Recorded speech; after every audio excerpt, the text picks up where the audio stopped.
ગુજરાત વિધાનસભાની ચૂંટણીનો પણ ટપી જાય એવી જો ચૂંટણી હોય તો તે કરજણ નગરપાલિકાની ચૂંટણી છે। અહીં આગામી 16મીના યોજાનાર મતદાન પૂર્વે રાજકીય પક્ષોમાં ભારે ઉત્તેજના વ્યાપી જવા પામી છે। વોર્ડ નંબર 7 કરજણ નગરપાલિકાની ચૂંટણી રાજકીય પક્ષો માટે જાણે પ્રતિષ્ઠાનો જંગ બની જવા પામી છે।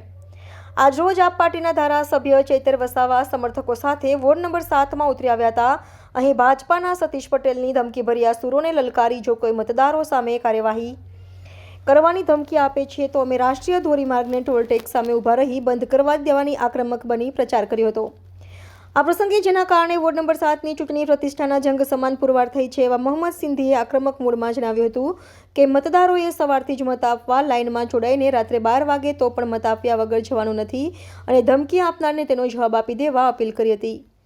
કરજણ નગરપાલિકાની ચૂંટણીમાં ગણતરીના દિવસો બાકી રહ્યા છે। ભાજપના કદાવર નેતાઓ અહીં પ્રચારમાં ઉતરી નગરપાલિકાની ચૂંટણી જીતવા એડી ચોટીનું જોર લગાવી રહ્યા છે। આજના ચૂંટણી પ્રચારમાં મોટી સંખ્યામાં મતદારોની હાજરી જોવા મળી હતી। આમ આદમી પાર્ટીના ઉમેદવારોના સમર્થનમાં અમે પ્રચાર માટે જનસભા માટે આવ્યા છે। જે રીતે પૂરા ગુજરાતમાં ભાજપના ઉમેદવારોને બિનહરીફ કરાવવા માટે આ લોકોએ સામ દામ દંડ ભેદ નીતિ અપનાવી છે અને ત્યારે પણ કોઈ નથી માનતું ત્યારે આ લોકો મતદારોને ધમકાવી રહ્યા છે। કરજણમાં આ એ જ વિસ્તાર છે જ્યાં ભારતીય જનતા પાર્ટીના વડોદરા જિલ્લા પ્રમુખ સતીશભાઈ દ્વારા મતદાતાઓને ખુલ્લી ધમકી આપવામાં આવી છે। જો તમે ભારતીય જનતા પાર્ટીના ઉમેદવારને મત નહીં આપશો તો તમારા બધા ઝૂંપડા અમે તોડાવી નાખીશું એવી ખુલ્લી ધમકી અહીંયા આપવામાં આવી છે। ત્યારે આજે તમે સ્વયંભૂ લોકો ઉમટી પડ્યા છે એ તમે જોઈ શકો છો, એ આક્રોશ તમે જોઈ શકો છો।